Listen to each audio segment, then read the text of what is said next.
Well, and a good Friday afternoon to everyone and all the viewers. We've had some technical difficulties, and it's Murphy's Law all over again. I mean, if anything that could go wrong for this show today has kind of gone wrong, but the good news is we still have a good show today, because with me today is going to be Robert West, and when I get his camera ready to go. Yes, there it is. Okay, so Robert West, it is great to have you back on the show. How you doing? Great to be back. Well, it is great to have you back, and one of the things, you've been a popular guest because you've really been doing some amazing things with the with what's going on in and I'm trying to hit another with what's going on throughout the state,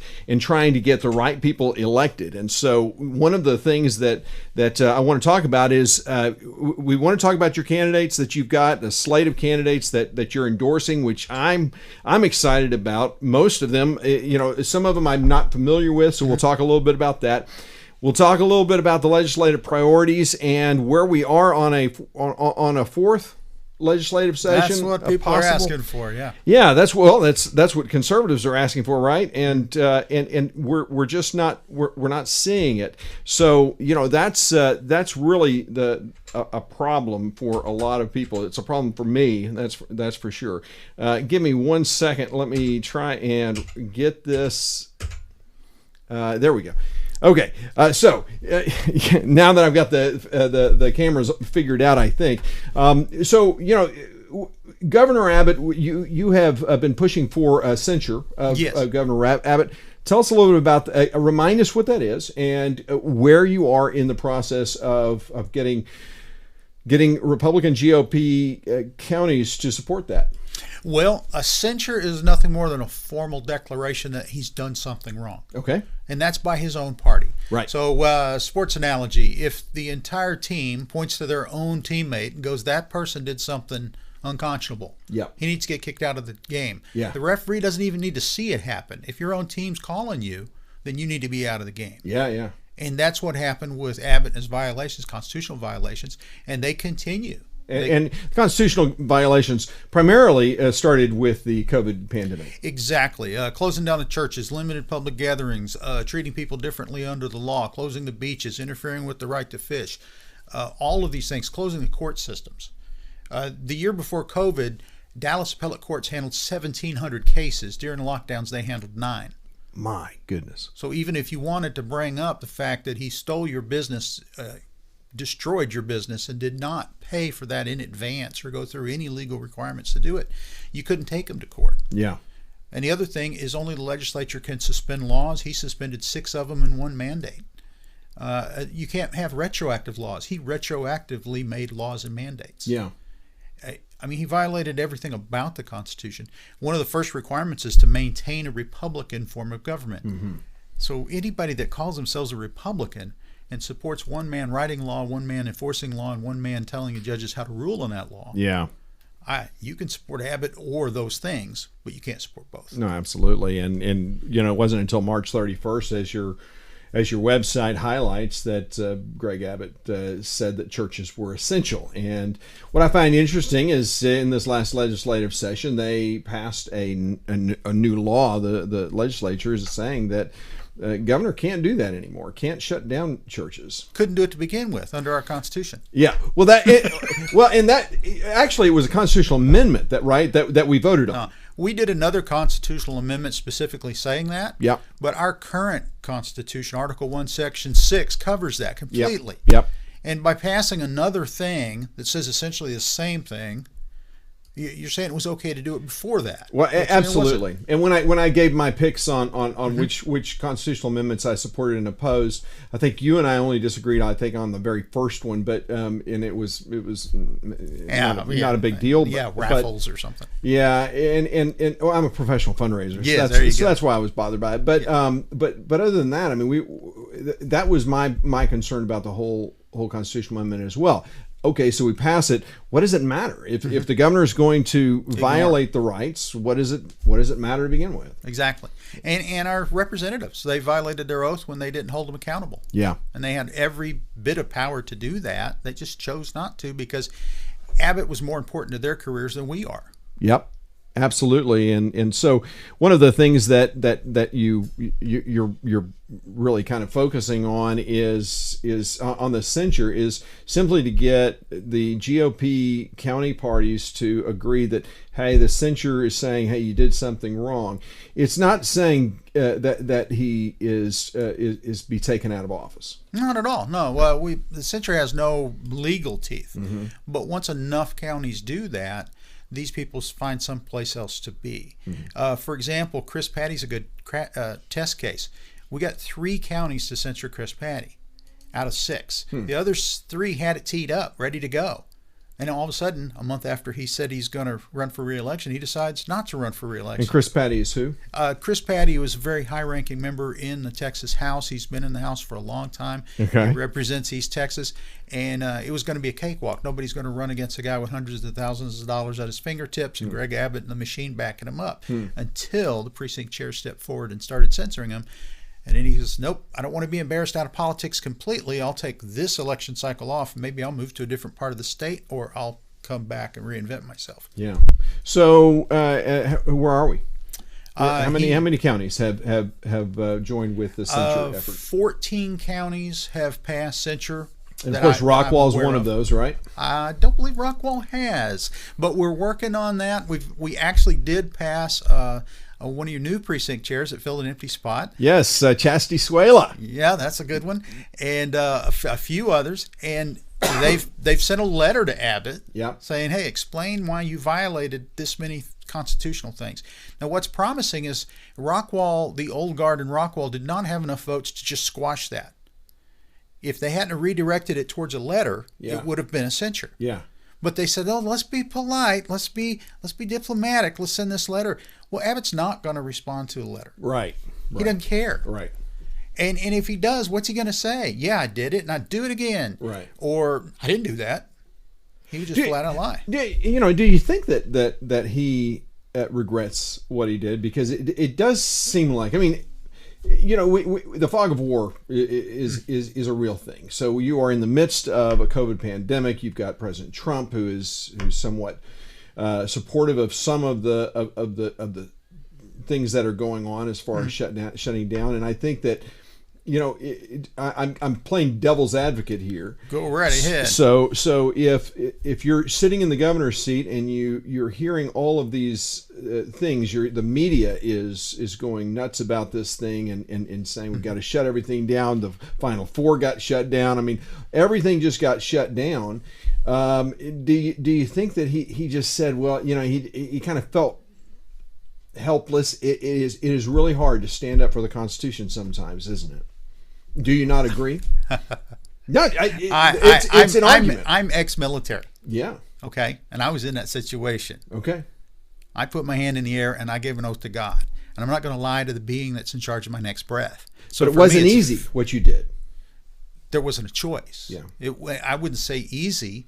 I wouldn't say brave. I would say I gave my word, and I was raised as a Texan and as a man to keep my word. Yes, sir. Now, if I give my oath to God, I'm not going to violate that. Mm-hmm. Now, the Texas Constitution is very clear about this. Article 3, Section 62 says, in the event of an armed invasion and the governor falls in combat, the State House can pick another governor temporarily until the invasion is beat back, and then we'll hold a regular election. And it goes on to say, provided no section of Article 1 is suspended, abolished, or even temporarily suspended. Our founders wrote that Constitution, and they put that in there. And they said, even if blood is seeping under the doorway of the house in Austin, you cannot take away God-given rights. That Article 1, it can't be violated. Section 29 of Article 1 says everything that the state of Texas does, these articles are outside of that power. Did the governor actually say that churches are going to close? Or is it the fact that he didn't defend churches' right to stay open? If you split hairs, you could go either way. Okay, it is splitting hairs because this is a legal issue. But when the first church was shut down, yes, that man should have immediately said, "Look, I didn't say violate the Constitution.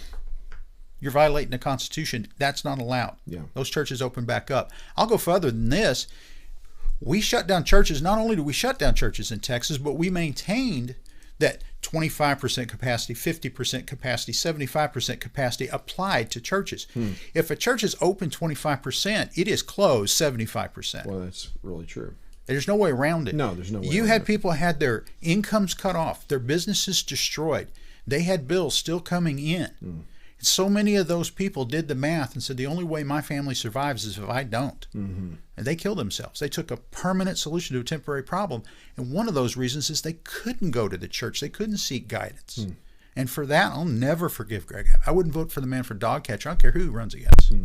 So that's been my mission. I've been, ever since that happened, I've been traveling Texas doing this. I wrote the book. And when I hit a sort of like a rock wall, we went out and we've had county chairs resign after we did interviews, after we put out articles, after we met with the executive committees. And it keeps happening. Oh, well, okay. So, I didn't think about that. So, are you telling me that you guys had a conversation with Laverne Kinnemeyer? We've had lots of conversations with lots of people. My biggest, I guess, victory was over in Collin County when we filled enough empty chairs to get the majority. Yeah. And then the establishment types took their bat and they took their ball and they went home because they could no longer run the game. They refused to do what was right. And when they were going to be forced to do that, they left. Cowards and cronies. If they don't vote for this, if they don't fight for us, those are the two situations. Those are the two words I come up with. Yeah, that could be the mantra for Rockwall County. I mean, there are a lot of cowards, a lot of cronies, a lot of cronies. I don't want to do it because I'm afraid somebody will look at me weird. Well, that's being a coward. I don't want to do it because I think Beto might win. Well, that's being a coward. Yes, and what really galls me more than anything is whenever I hear a Republican leader say, well, we don't want, we're worried about what the Democrats might think. And I'll give you a great example right here in Rockwall when we held our county convention. The precinct chairs and rules committee decided that they would not allow me to broadcast the county convention.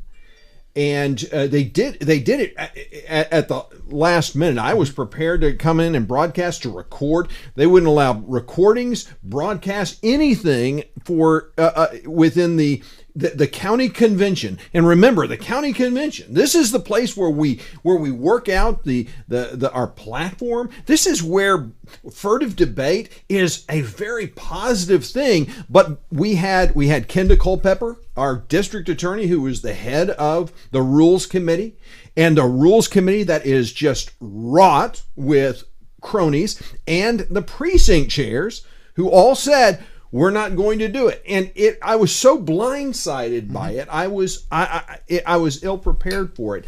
But that's what we're seeing more and more of. And the reason they gave, well, we're concerned because we have to social distance. And if people, we're worried what the Democrats will see that and they'll hear what we have to say, but they'll also, we're worried that it'll look too empty. And all of these nonsensical excuses, but that's kind of the mantra of more and more leaders. We're afraid of Democrats. Well, what are the Democrats? We don't want the Democrats. Who cares what the Democrats do? Exactly. We're Republicans, for goodness sake. Absolutely. And it's sad, but across Texas, if you go to most Republicans, if you go to most conservatives, I'm sorry, I sometimes confuse those. Thank you for correcting Yes, yourself. I'll correct myself. I do make mistakes. Yes, I do too. If you go to most conservatives in Texas, and they have a Republican representative, sadly, if you say, I have this list of things that the House has voted on, we're going to make $5 bets whether your representative voted the right way or the wrong way according to your values. And they'll just smile. They'll go, I'm going to make a fortune because my representative is going to vote wrong every single time. They're going to vote like a Democrat. They're going to vote with the Democrats. There might be a couple of exceptions, but if I stick to that rule, I'm going to make money. Yeah, you will. You will. Now, with my senator, I would smile because Bob Hall. I know, Bob senator, Hall. Yeah, I'm going to make a fortune. We're going to make. Again, I'm not going to win every bet, but I'm going to win the vast majority of the bets. Yep. People in Brian Slayton's district, they're going to make some money, right? Yes. So Tony Tinderholt, that they're his rep, the people he represents, going to make some money. They depend on these people to vote the right way, and they do. Yep. I pull up those things and start betting with my state rep, and every time. Yeah. So that's why this time around I was waiting. It was like a kid in Christmas. I was waiting for Shelley Luther to announce to run for State House against Reggie Smith. Couldn't wait. Yeah. And so got the endorsement for her out on the website. That's up now. Yeah. And I'm going to personally, I'm going to apologize to all the other 5-star endorsed candidates, but this is my district. So I am going to be setting up meetings for her with big employers in the counties. I'm going to be sharing things with her that I don't share with the other candidates, just simply because I don't know people in their district. And I'm going to do everything I can to get her elected. Well, I want to talk about some of the candidates in a minute, but one of the bigger candidates, or one of the bigger announcements that I spoke with the state party chair last week about is Louis Gomer and his decision.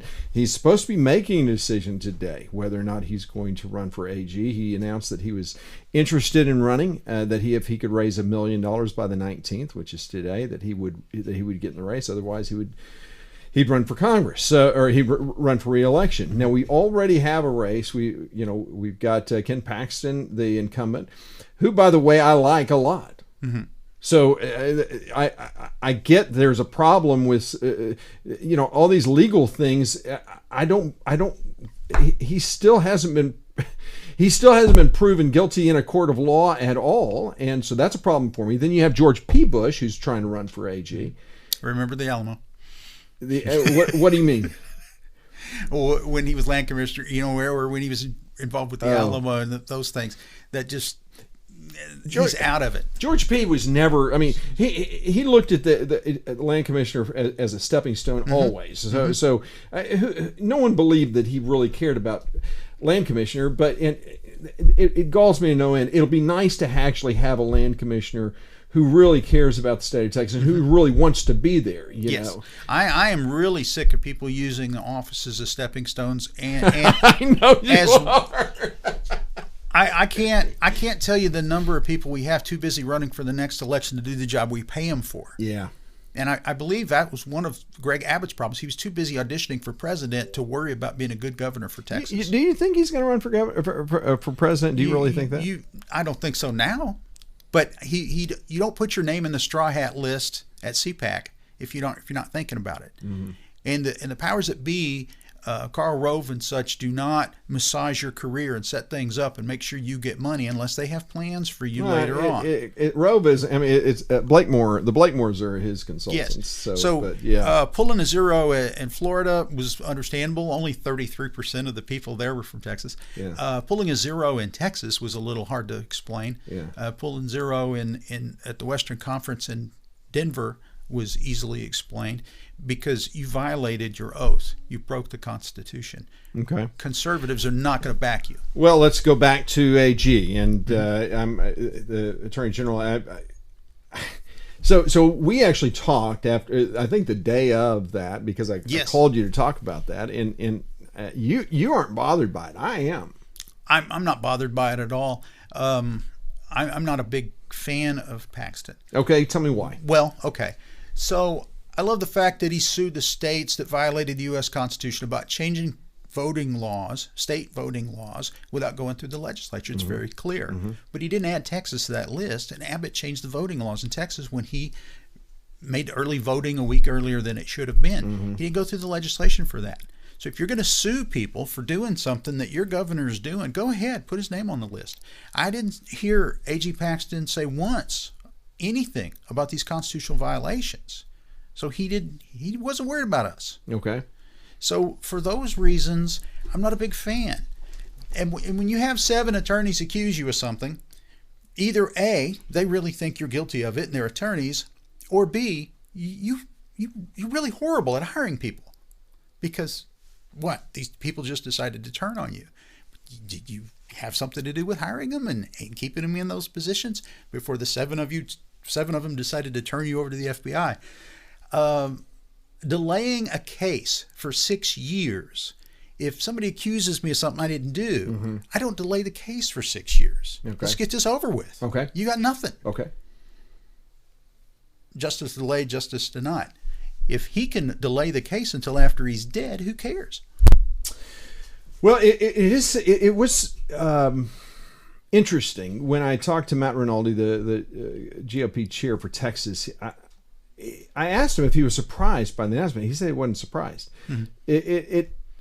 No, I'm good. Like, I was shocked. I was shocked, and I couldn't believe he was absolutely so. Apparently, he was aware of it, and I'm guessing it sounds like that Gomer had maybe talked to Rinaldi, and that this was, in inside baseball. I got no hint, no insiders called me about this. I even called Bob Hall's office, and they were surprised by it. So nobody I knew had any clue that this was going to go on. Yeah, and a lot of them are looking at it like, well, putting up a website and say, give me $1 million in 7 days, and that'll make me decide one way or another. Maybe it's just a way to raise some money for your campaign coffers. I haven't seen any refund promises if he doesn't choose to go that direction. Well, I mean, you're looking at he has to raise a lot of money. It's a lot of money. A lot of money to run a statewide race. And I think if Paxton were not in this, I think he would, because you got Paxton, who has Trump's endorsement. And so if he were running against Bush and it was just the two of them, hey, I'd be all in with Gomer. I'm not saying that I'm not all in with Gomer. That sounds wrong. What I'm saying is, I think he's got a lot better chance. I just hate to lose the mouth of Congress, the guy that just says what he thinks and doesn't give a damn. Yeah, well, we could add more of those. I've got a few people on my list. You do. We're going to talk about them. So that's. But as far as Gomer goes, are you going to endorse Gomer on AG or for Congress? Either way, do you know? If he were to come to me for an endorsement, I don't hand out endorsements unless people ask. So if he were to come to me, I love his voting record. Yes, me too. And I think as an AG, he would do a phenomenal job. I don't think he would have been quiet through those 8 months. I really don't. Yeah. I don't think he'd be capable of being quiet for the 8 months through that. So I would really, I would probably endorse him if he asked for an endorsement. I don't want to hand my endorsement out without being asked, because there are a lot of establishment types that don't particularly care for my brand of conservatism, and I don't want to hurt someone's chances or interfere with their career, their chance to get in office. I don't give a damn. Yes. Okay, that's interesting. All right, let's talk. Pat Fallon, looking at his voting record. Anything bothers you? Voting record. There's a few things where he voted differently from Gomer, and what are those? Offhand, I've been so focused on state issues, I haven't paid a lot of attention to federal, to be honest with you. One of those was the red flag laws concerning ex-military. Didn't care for much for that. What is that? That was. Oh, I'd have to look it up. It was something that would make it easier for veterans to lose their Second Amendment, to lose their right to keep and bear arms. He's a dangerous person. Okay, well, then let's just go ahead and take those guns away until we decide if he's safe or not.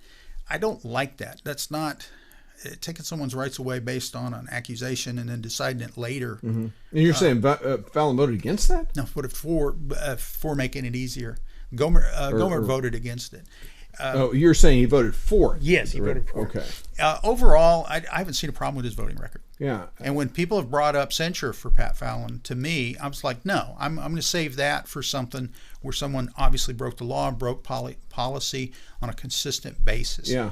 I wouldn't waste that bullet on a Pat Fallon. No, and I think he's done a remarkable job. I really do. I think he's done I'm very happy with him. I like the fact that he's outgoing. He has a personality. He's say what you will. I think he's done a good job. And so, like I told him, you start voting bad, I'm not going to be on your side. I'm going to be holding you accountable. And so when I have people on my show who are pundits like me, I want to know what you think. And yeah, I'm not critical of his voting, but being in the minority as he is, there hasn't been a lot of groundbreaking things. You're going to vote against the majority almost every time. Yeah. It's an easy vote.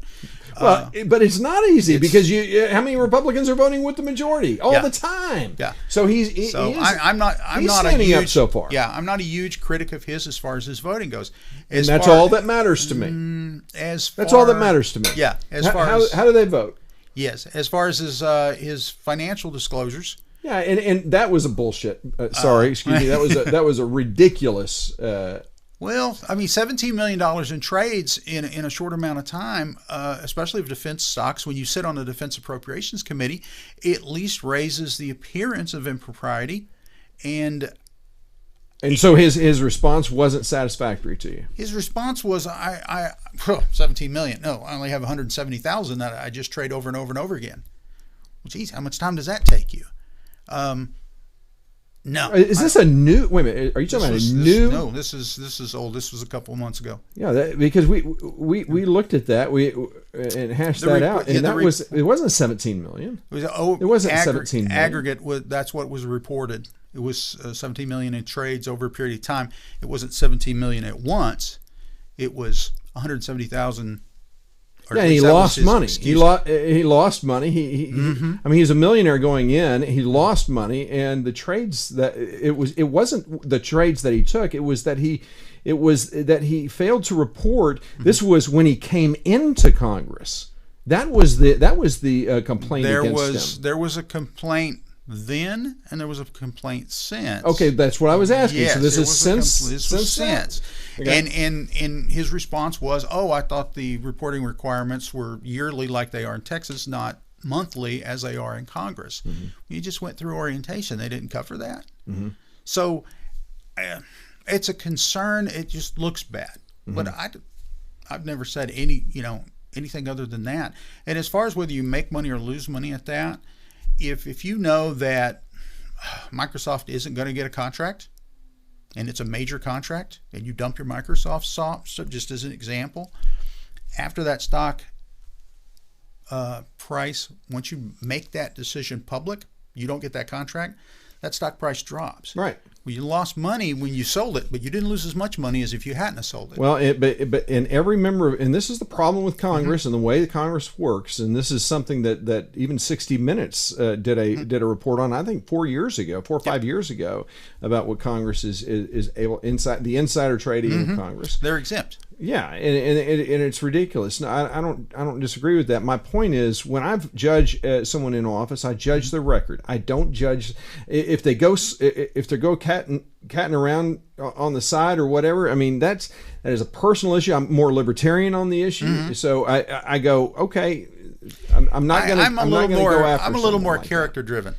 If you can't keep your word to your wife. Well, I'm a Donald Trump guy, so I can't really say I've always thought I was character driven, but I'm a Donald Trump guy. So you can't be a Donald Trump guy and say I'm character driven. So okay, yes. Let's go on to some of the fourth legislative session that what I thought was interesting, and what I love about the Legislative Priorities Committee, Jill Glover. Sorry, not Julie.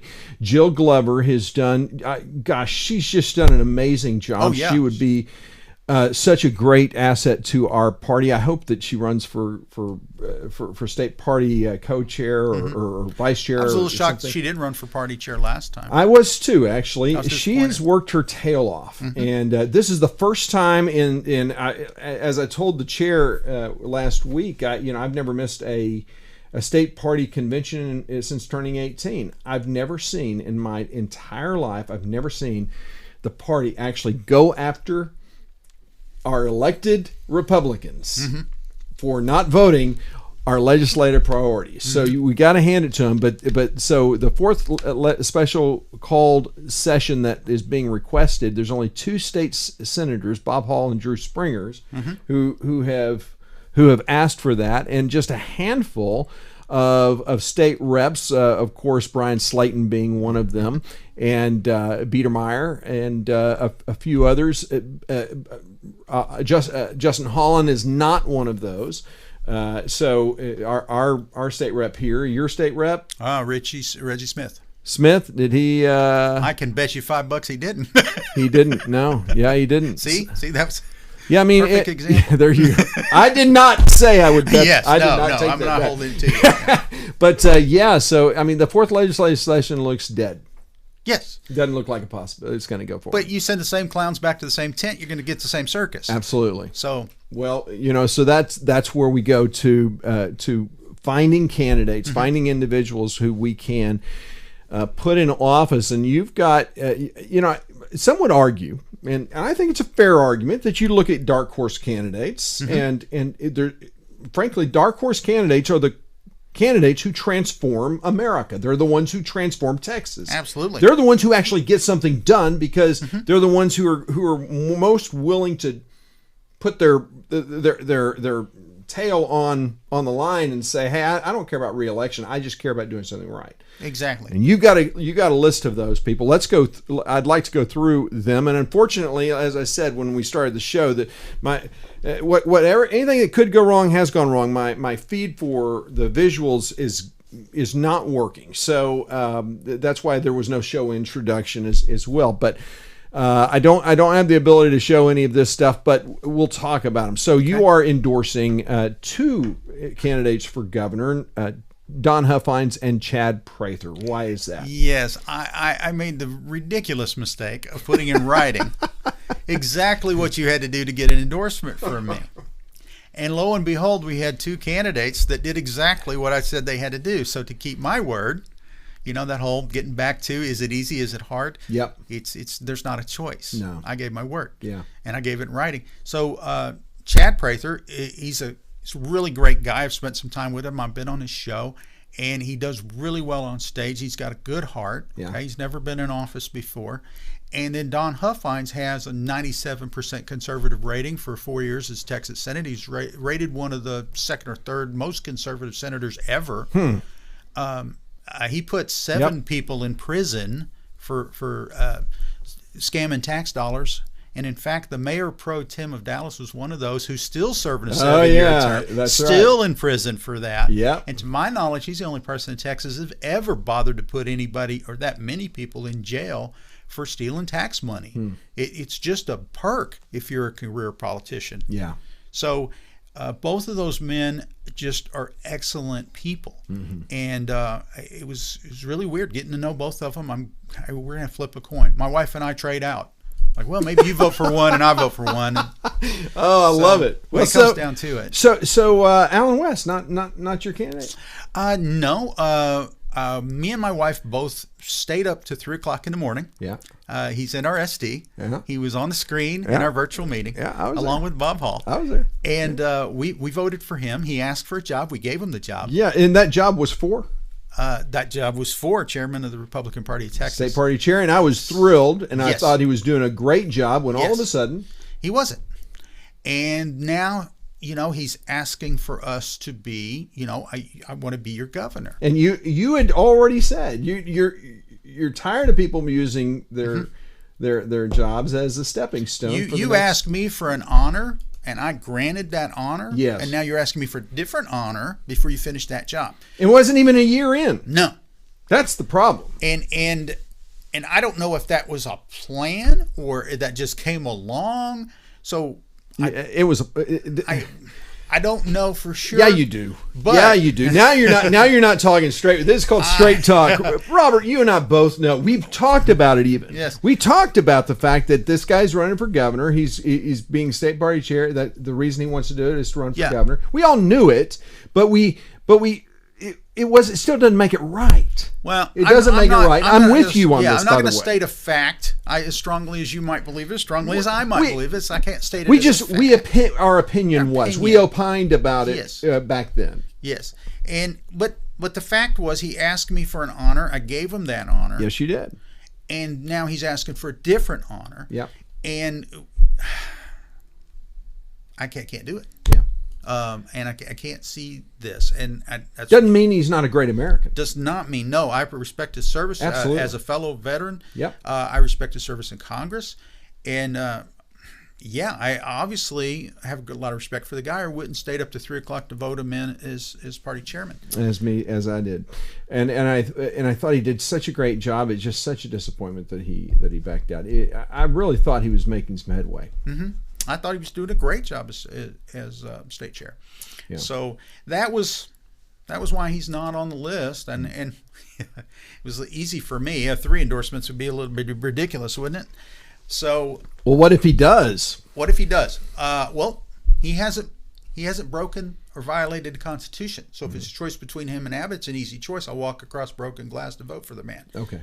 So, okay, let's have a little fun. We've got a 4-horse race, and you've got a very powerful governor who is not even acknowledging his opponents in the primary. He's already running against Beto. Mm-hmm.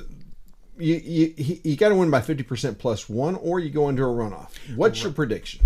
My prediction is Abbott will finish below the 50% mark, and the reason that is with Allen West in the race. Allen West is going to bring a lot of party members over. He spent a lot of time with various county various precinct chairs across the state of Texas. He did a lot of that while he was chair. So a lot of those people are going to be drawn to his corner. He was actually in those counties where Greg Abbott has not been out and about. Greg Abbott's been so scared of being booed off a stage that you barely see the guy. He campaigns like Biden. Okay. Yep. And a year and a half ago, when I started doing this, people were like, "Oh, you're taking on Greg Abbott. You think that's a fair fight?" And I'm like, "No, I almost feel bad for the guy because I got nothing to lose." Yeah. Now who's more public? Me or him? Yeah. And nobody knows who I am, but I'm out behind every stage. Every stage I can find, every mic I can find. So that's an easy one. You've got an alternative to him, and that's a Don Huffines. Now here's somebody the establishment is a little more comfortable with. He did serve in the Senate. Yeah. He's a native Texan. Mm-hmm. That's going to draw a lot of votes. And for people who are nervous about Greg Abbott's constitutional fidelity, this is an excellent choice. And then you have Chad Prather. Chad Prather brings a group of people to the polls that have never been there before. They can't be polled. These people, I see all the time, we'll go to an event with 30 Republicans, and they will find something to do on their phone while Chad Prather speaks. Or they'll have a very important side conversation they have to have while he's speaking. They're rude to the man. And I just wasn't brought up to be that way. Right. But when we leave and we'll go to a restaurant to get something to eat, 100 people will come up and shake his hand. I registered to vote for the first time so I could vote for you in the primary. Wow. These people never knew what a primary was before Chad Prather came along. Wow. So you get a huge number of new voters showing up to the polls, which can't be a bad thing. Right. That dilutes the Abbott supporters. And people show up for the primaries for 2 reasons. They either love you or they hate you. Right. And I don't know a lot of people that love Greg Abbott right now. Okay, so who's in the runoff? Well, with Abbott, you're assuming. I'm you assuming agree Abbott's that going to below 50. Yeah, I think Abbott's going to be. I actually think he's going to get the 50%. Okay, that's my prediction. Okay. But if I'm wrong, who is in the runoff with him? That's going to be a tight one.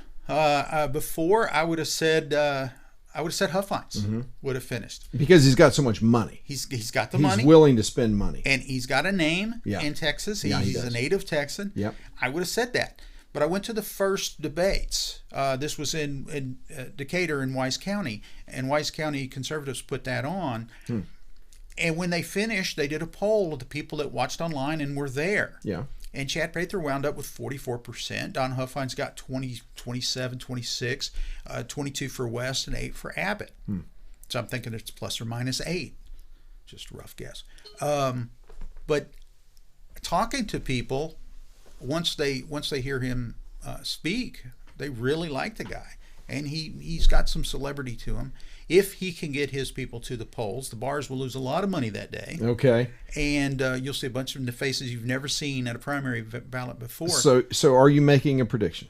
I'm not saying yeah. who you think is who you want to win. Right. I'm just saying if you had to pick a horse yeah. at this time in the game, it would be really tough between those two people, Prather and Huffines. Prather and Huffines. Okay. You don't think West is going to be there? No, not traveling around Texas the way I have. I mean, he's got a great last name. Mm-hmm. That alone should count for something. But, well, and he has. I mean, he is a true conservative. Yes, so, there's but no doubt. so is Huffines and so is Prather. Yes. So okay, it's a tough one. But I do think he'll finish below the 50% mark. All right, so you're not supporting our current Lieutenant Governor, Dan Patrick. You're supporting Aaron Sorrells. Mm-hmm. Why is that? Well, Dan Patrick hasn't done anything. You can't complain about what he's done. You can't say he hasn't done anything. Okay, that's he's done quite a bit. Oh, okay. Well, he lied about or he was grossly ill-informed of his job when he said he didn't have the votes to pass constitutional carry, and then the Golden Hammer out of Montgomery County called up every Texas senator and said, "Hey, how would you vote on this?" Well, how hard was that to find out? They found out in a day over the phone that he had enough votes. He told us the same thing in 2015 about constitutional carry. I don't have the votes. Well, either A, you're a liar, or B, you don't know what these 31 people are thinking. But it passed. That's your job. But it passed. It did pass. But it wasn't because of him. Okay, but he was. All right. I'm not going to call it because I don't have the votes. And then the next day, look, you have the votes. Right. Well, I guess I got to call it. Okay. So nothing goes to the floor of the Senate without it being decided first. When was the last time something got defeated on the Senate floor by a vote? Well, and again, I mean, it's kind of the Bullock rule, and Bullock knew. I mean, he ran the Senate. I mean, I watched him. He was a master of it, and Patrick has learned what works, what doesn't. I mean, if something's not going to pass, and gosh, they passed quite a few things that no one thought ever would pass. So, I don't. Okay, so you're basically blaming Patrick for something that actually happened, but you're saying he tried to keep it from happening. That's a tough look. It is. You hear how we're talking right now? Yeah. You know how hard it is to tell the people of Yes, Texas what you're trying to say? He's in a very good position, but here's another thing. All right. He has told everybody he's playing second fiddle to Abbott. Abbott is third in the list of powerful people in Texas politics. Well, he's the number one most powerful Lieutenant person. Governor. Right. Lieutenant Governor is the number one. Speaker Absolutely. of the House is number two. Yeah. The governor is a distant third. Yeah. But what Patrick has been saying is like, my hands are tied. It's Abbott. It's Abbott. It's Abbott. It's Abbott. Well, look, either you don't understand how this works, or you're deliberately misleading people. All right. So what do you like about Sorrells? Sorrells is a businessman. He's a father. He's off the couch like the rest of us. He's a Tea Party guy. Mm-hmm. He's not doing this because he needs to. He's not doing this because he wants to. He'll do it for a couple of terms. He'll do a really good job, and he won't worry about re-election. He'll worry about what's right. Well, okay. So, and I'm again, it sounds argumentative, but I mean, all those things that you talk about with Sorrells, I mean, that was Dan Patrick as well. And it was. And I thought so. I'll agree with you. All right. I love Dan Patrick the first time. I liked Pat Fallon the first time he served in the House of Representatives. Uh-huh. He was a conservative lion. Okay. But he got tamed pretty quick. Okay.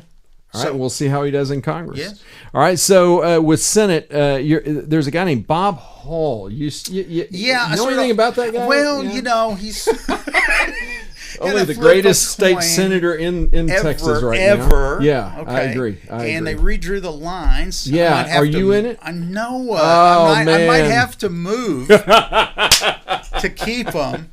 But if I do move, you have to move to Dallas almost. I have to move. Yeah. What the heck? So who'd you end up with? Who did I end up with? I think Hughes was they just Ron Hughes? They moved it over. He's been kind of shadowing Bob Hall's voting recently, so not horrible guy. No, he's really good. But not Bob Paul.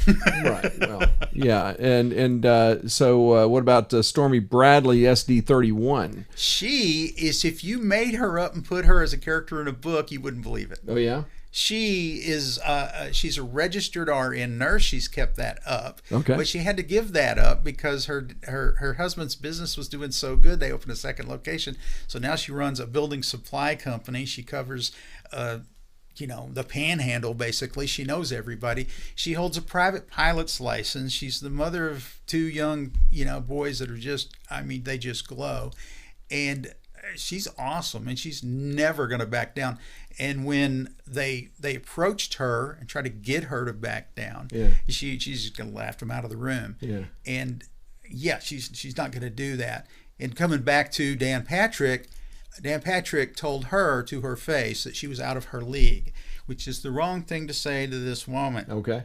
All right. Well, and not going to back her down. Well, the fact that, is so if she's not going to be a full-time candidate, doesn't sound like she is. She is a full-time candidate. Well, you said she's running a business. She set that up so that her employees and her husband can handle that. Okay.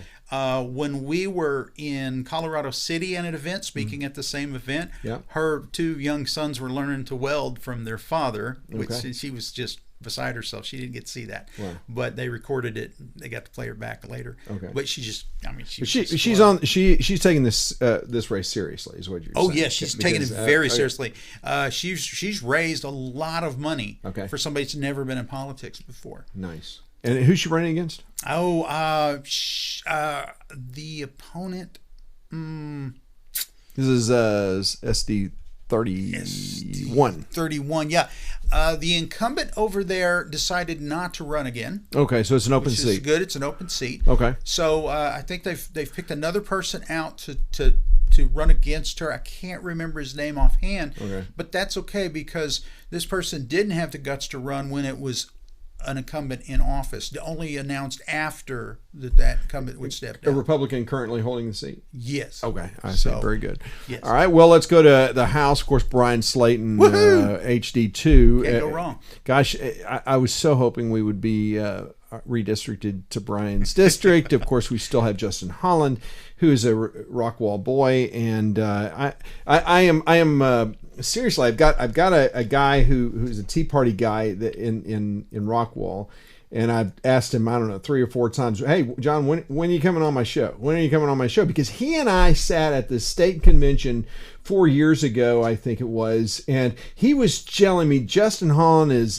he's just this, he's just that, and I was supporting a different guy, a guy from Frisco, and of course that's the wrong thing to do. If they're not from your hometown, you just don't do that. But anyway, I'm dying to know what does the guy think of Holland's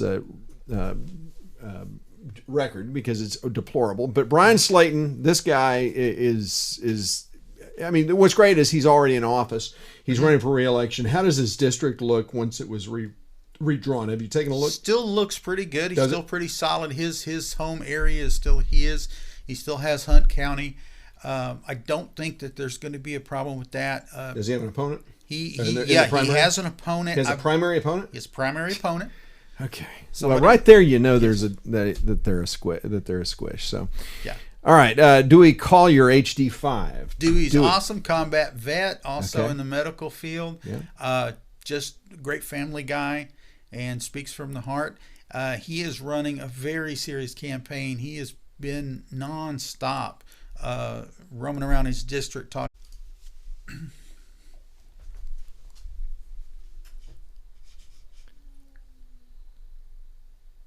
All right, so we are waiting. I'm checking. We just got bumped off, and looks like we are back on. Okay, we're back live. Sorry about that. For those of you who were watching live, I apologize. You got bumped off too. So, but we are back. Okay, so we've gone through Dewey Collier. Yes. All right, let's talk about Greg Caldwell, HD11. Greg Caldwell, HD11. Let me see here. Hold on. Let me see.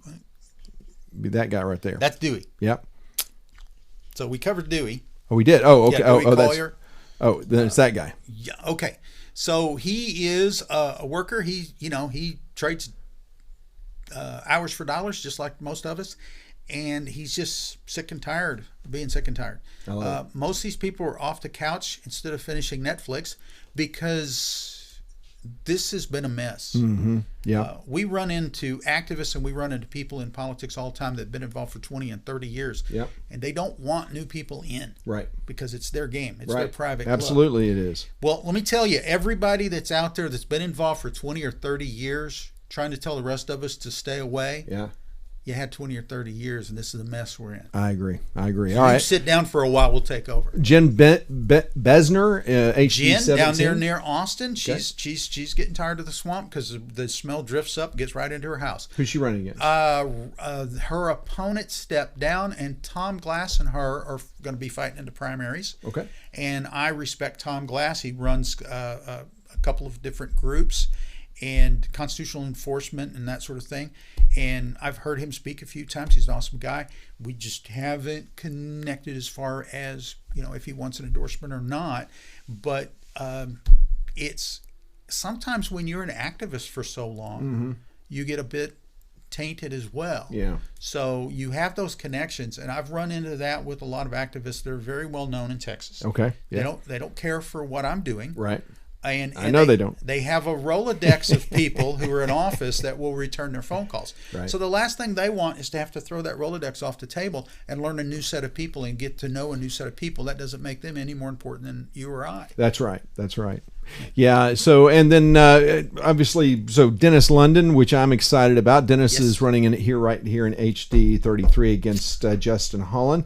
I was surprised that he got in the race, not in a bad way. I'm just saying I'm surprised he got in the race. It's hard to find good conservatives who are willing to put their neck on the line and get all this crud beat out of you. But Dennis seems like he's ready. His wife is real enthusiastic. I'm really excited about it. Well, me and my wife and him and his wife sat at the same table in Rockwall. Okay. Bob Hall was giving a speech, and halfway through the speech, Bob called me out and had me stand up about my book. Yeah. And then we started talking, and he was talking about running for an office, and we were encouraging him. And his wife actually said something that made Bob Hall blush. And okay, I'm just going to get in trouble. She goes, "Hey, I hear all these speeches, and you know why I don't like going to these events? I hear all these speeches, but you never tell us what to do with anything. You get us all worked up, and then you just send us home. It's like going to a strip club." Oh. And Bob Hall just turned beet red, and put his hand. I have no idea what you're talking about. Oh yeah, wow. So he they went to a few things. He got a hold of the book. He went to the book, and he goes, "Hey, this thing got me all worked up, but it showed me what to do." Yes. So when he announced, he was natural. All right, and we're running out of time, so I'm going to go through these names. Jim Herblin, HD61, Shelley Luther, who's in your HD62, yes. Andy Hopper, HD64, and David Lowe in HD90. All great candidates, huh? All great candidates, all great people. And how many of these are against incumbents, or running against incumbent Republicans? David Lowe is running against Stephanie Click, who killed so many bills, more bills than any Republican I've ever known, single-handedly. Okay. And so he's got a really good shot at this thing. There's a lot of grassroots supports backing him. And we're doing everything we can to help him out. Fantastic. You've got a couple of Texas County judges. Mm-hmm. Well, actually one, Chad Miller, but you're missing one. We have a second one coming up. I'm just withholding that until he reads the book and takes a look. But we are in talks. Yeah, okay. Is it who I'm thinking? I think it is who you're thinking. All right. He's been on the show recently? He's been on the show recently. Okay, because I endorse him. I'm totally supporting him, so that's good. And then Texas Congress, you've got one person, Brett Guillory, CD 38. Where is that? U.S. Congress. That's Tomball, Katy area. Oh gosh. Okay. Yeah, so, Tomball, Katy. He's a teacher. He's got some excellent ideas on education, reforming education. He's looking at a 3-degree system where you get a choice between the ROTC, an academic, or a trade skill. Yeah. And the last couple of years of college would be devoted to whichever path you took, and that would give, especially for inner city people and for people, in the densely populated areas, that would give them some hope, because a lot of them they realize they can't go to college. They can't afford it. But they can get a good paying job. They can get a lineman job making $100,000 a year, and they can envision that. Or they can go in the military and learn some skills and then afford college. Yeah, that's a great thing about Rockwall County schools, is that they are really focused on trade, and they've got a great trade school, and they're hopefully bringing in an ROTC program. My daughter actually wants to go to West Point. She's 13, and she's wholly focused on this dream. So maybe she'll get there, maybe she won't. But still, having that opportunity, if they could have an ROTC program, she might actually get out of private school and go over to Rockwall schools. But that's a very important thing. So I like hearing that. And you've got to, there's obviously more candidates to come. Lots. That you're looking at. You've also helped fill a lot of precinct chairs. Several hundred, which, and I'm so glad we got Chastity Suela, who is the precinct chair of my precinct, and she is a force. And what I like about Chastity, and I'm going to have her on the show, is she's very active. She puts together things, keeps people informed, and I think that's what's missing in the whole Republican discussion is why are you a Republican? Why are you a Democrat? I don't think people really understand the differences between the parties, and they don't understand the differences in our platforms. I think when people start reading the platforms, which seldom do, they start realizing, wait a minute, I really lean more toward Republicans. That's why Hispanics to me are such a curiosity sometimes. When you look at the Republican Party, our values line up so much with the Hispanic community. I've talked to so many who are part of the Hispanic club here in Rockwall and others, and they're as frustrated as they can be, because there's just this mindset you just have to be a Democrat, and hopefully your book and other things can... Bush proved that wasn't true. He got the Hispanic vote. Reagan proved that wasn't true. He got the Hispanic vote. Trump's Hispanic numbers went through the roof the last election. So it's ideas don't have a color. Ideas don't have a race. That's true. It's just an idea. But we as conservatives tend to be a lot less social than socialists. So we need to get better at explaining things. When I go talk to a bunch of high school kids that want free college, a lot of times what I'll do is I'll just ask them, you want me to support your free college? Yeah, okay, well, we'll do that as soon as I'm finished paying off my free high school education. Love it. And then they realize, wait a minute, if I get free college, I got to pay for everybody else free college for the rest of my life. But eventually, if you take a loan, you pay it back and you're done with it. Exactly. That clicks. Yeah. But we have to explain it that way. Absolutely. And so, and what your book does, and tell everyone where they can find your book and how to get it. The 5-Star Plan. You can go to 5starplan.com. You can buy it off of Etsy. We'll send you an autographed copy. Oh, wow. I'll personalize it. You can go to Amazon. You can go to Books A Million, Barnes & Noble online, Walmart online. They all carry it. And surprise, surprise, you can even get dealers now on eBay that are selling it. That shocked me. The idea that somebody would buy my book and then put it up on eBay to sell it. I didn't realize that was even a thing. The other thing going on is I got people buying multiple copies and passing them out, which is a huge compliment. I've done that with one book in my entire life, and that was called The Law by Frederick Bastat. So to be included in that sort of group is really an honor. Well, it really is. And you know, so Robert, everything that could have gone wrong today in setting up did, and you know, we updated the studio, and so there's still some kinks going on, and I'm sorry that we didn't have some visuals that we had prepared, and hopefully we can get you back. Fortunately, all those visuals are on the 5starplan.com. The 5starplan.com. All spelled out. The5starplan.com, and all the visuals are there under resources, and we've gotten a lot of compliments on our resource page from professionals. And my wife, Carol West, does that all by herself. She's my only people. Your wife has done an amazing job, not just with the website, which by the way is very good, but also on social media, and I hate social media with a passion. But whenever I'm on, I see things Carol posts, and she does a great job. She's a great she's great. She's awesome. She's Partner working, for you. Yeah, she's working it just as hard as I am. Yes. Well, I appreciate you being here, Robert. And you're always welcome. And got to come back.